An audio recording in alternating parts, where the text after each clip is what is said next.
Bonjour les amis de montagne.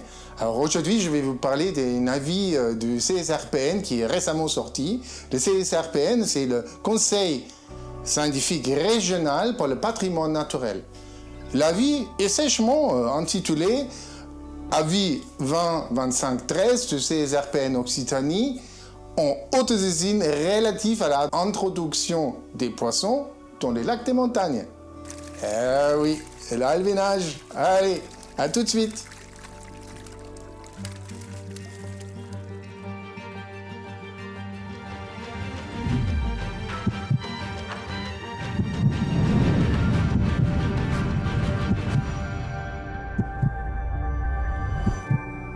Alors, le CSRPN, ou le Conseil scientifique régional pour le patrimoine naturel, c'est un organisme consultatif en France, ça existe dans chaque région, et il est placé auprès du préfet de la région. Son rôle principal est de fournir un avis scientifique indépendant sur les questions relatives à la protection de la nature et de la biodiversité. Le CSRPN est composé des scientifiques et des experts reconnus dans le domaine de la nature et de l'environnement. Ça veut dire que ce n'est pas n'importe qui, mais c'est des experts qui se connaissent bien dans la matière. Le CSRPN est obligatoirement consulté dans le cadre de certaines procédures liées aux espèces protégées et aux espaces protégés. Il demande par exemple des dérogations au titre des espèces protégées, des gestions des réserves naturelles, nationales et régionales. Voilà. Il est également consulté dans le domaine de la connaissance du patrimoine naturel et de la prise en compte de la biodiversité dans l'aménagement du territoire.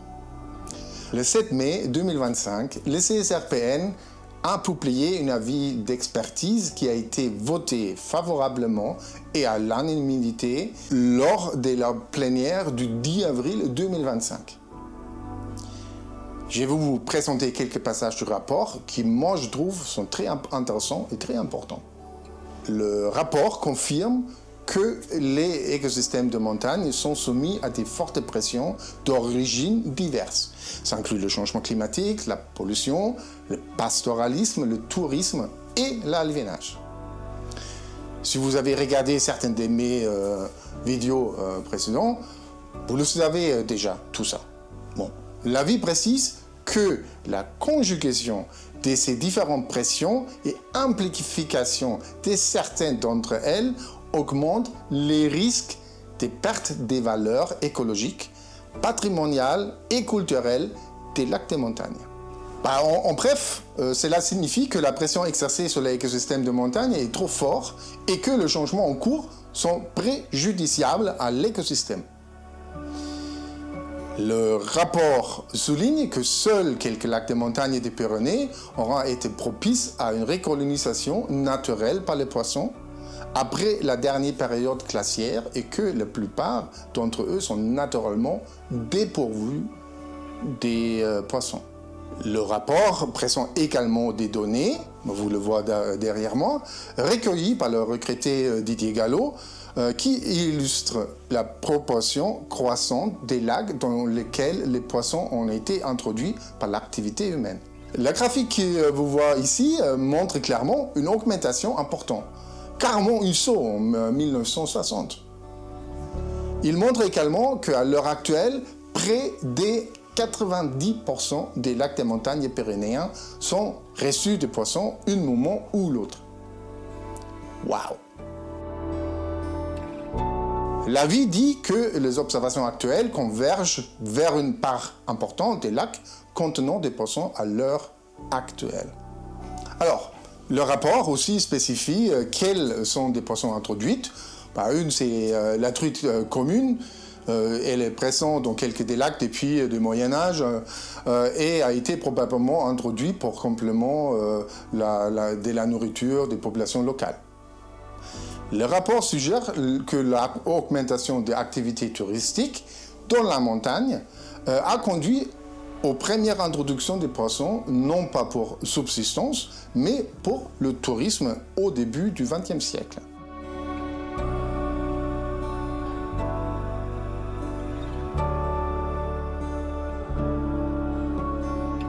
La fin de la Seconde Guerre mondiale a vu le développement d'une véritable stratégie d'introduction qui a conduit à l'introduction d'un nombre d'autres espèces de salmonides, et c'est même par hélicoptère. Même les lacs difficiles d'accès ont été ciblés pour l'introduction des poissons. C'est ainsi que la truite arc-en-ciel, l'omble de fontaine, le Christophe Omer, le omble chevalier ont été introduits dans nos lacs de montagne pyrénéens. Toutes ces espèces sont carnivores et se nourrissent des insectes, d'œufs et têtards des amphibiens et d'autres espèces aquatiques. Certaines de ces espèces sont protégées. Le rapport mentionne aussi qu'il existe des introductions secondaires. Comme introduction secondaire, le rapport mentionne l'introduction des varans, goujons, rotangles et gardons. Alors, moi, j'ajouterais la perche au soleil, parce que nous, on le sait, hein, elle se trouve aussi dans le lac de l'Hers et dans d'autres lacs dans les Pyrénées. Alors, le rapport mentionne qu'aucune donnée de suivi systématique n'est actuellement disponible. Ça veut dire que personne ne s'en occupe, qu'on a une vraie idée de ce qui se passe dans nos lacs de montagne. C'est pour ça qu'on ne sait pas vraiment quel des lacs naturels dépourvus de poissons contient des poissons. Ça, c'est quand même une information qui est très importante d'avoir. L'estimation est de 86% de tous les lacs, sans compter les étangs et autres plans d'eau plus petits, ce qui signifie, à l'inverse, que seuls 14% d'entre eux, de nos lacs de montagne, sont jamais reçus des poissons et ils sont peut-être encore dans un état naturel. 14%. C'est pas beaucoup. Certaines pensaient que cela n'a pas beaucoup d'importance, que les poissons ont leur place dans des lacs. Or, le rapport appuie sur toute une série des études scientifiques montrant les effets négatifs de l'introduction des poissons dans les lacs naturellement dépourvus des poissons. Alors, le premier, c'est l'altération de la qualité de l'eau en raison du changement du cycle biochimique et le flux de matière, y compris l'introduction de nutriments. Deuxième, c'est une augmentation importante de la turbidité qui entraîne un verdissement des lacs en raison de la croissance des algues. C'est la petite vidéo que je fais sur les lacs verdissants. Troisième, l'augmentation de la quantité des matières organiques dues aux algues. Parce qu'on a des algues qui poussent et ça amène de la matière organique en plus. Et tout ça aussi, ça amène à une modification de l'état trophique et du fonctionnement de l'écosystème. On voit par exemple certains de nos lacs qui normalement doivent être avec de l'eau super claire, ils vont troubler, qui montre qu'ils sont en train de s'eutrophiser. Ça veut dire qu'ils ont plus de nutriments dedans. Ça veut dire nos lacs ultra oligotrophes viennent eutrophes. Et ça, c'est un des impacts de ces pressions anthropogènes sur nos lacs qui ont été mentionnés dans le rapport. Ces changements peuvent entraîner la perte de la valeur culturelle et patrimoniale d'un lac. Ça, c'est la constatation du CSRPN. L'avis continue à souligner que les poissons introduits modifient profondément la biodiversité aquatique naturelle, y compris les communautés des planctons, les insectes et les amphibiens. Certaines de ces espèces sont sur la liste rouge, ça veut dire qu'ils sont protégés, et leur habitat également, comme par exemple l'oiprocte ou le calotriton, qui est une espèce amphibien endémique pour les Pyrénées. Il est ravissant, n'est-ce pas? Le rapport mentionne même la possibilité d'une pollution secondaire due aux activités de pêche, comme la pollution plastique, fils de pêche, flotteurs, leurres, et les métaux lourds, comme le blanc des pêches, qui a été observé lors des expéditions de plongée dans les Pyrénées.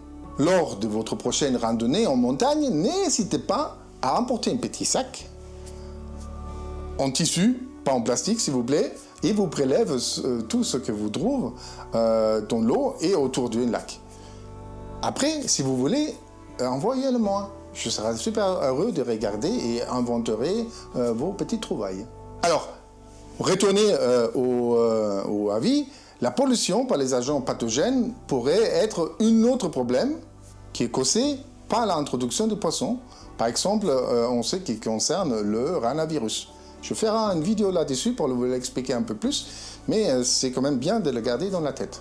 Sur la base de l'évaluation des connaissances scientifiques actuelles, le CSRPN souligne que la présence des poissons dans les lacs de montagne naturellement apiscicoles augmente la vulnérabilité des écosystèmes particuliers par sa valeur patrimoniale et fonctionnelle vis-à-vis du changement climatique et des pressions anthropiques locales.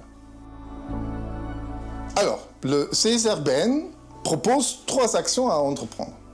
Premier, on a besoin d'un diagnostic, une catégorisation et une priorisation des lacs. Ça veut dire qu'on a besoin des données. Beaucoup de données sur tous les lacs. On a besoin, à base de ça, rechercher des solutions. Je vous avais déjà montré quelques-uns dans certaines de mes vidéos. Ça existe des solutions et on a besoin de juste appliquer. Et c'est ça, le CSRPN demande au troisième qu'une action de mise en œuvre des solutions est faite, et rapidement. Le CSRPN insiste enfin sur la nécessité d'avancer concrètement sur ces dossiers, à commencer par désigner un coordinateur en charge de la concertation des parties prenantes et de préciser les modalités techniques et financières de mise en œuvre du présent avis. Allez, au boulot les amis, c'est un sacré travail, mais il est nécessaire. Si on veut garder nos lacs de montagne dans l'état actuel, on a besoin de réduire la pression sur ces lacs. Et une première étape, c'est d'enlever les poissons. Pas difficile, mais c'est un sacré travail. Allez, j'espère que ça vous avait intéressé et à bientôt. Ciao, ciao.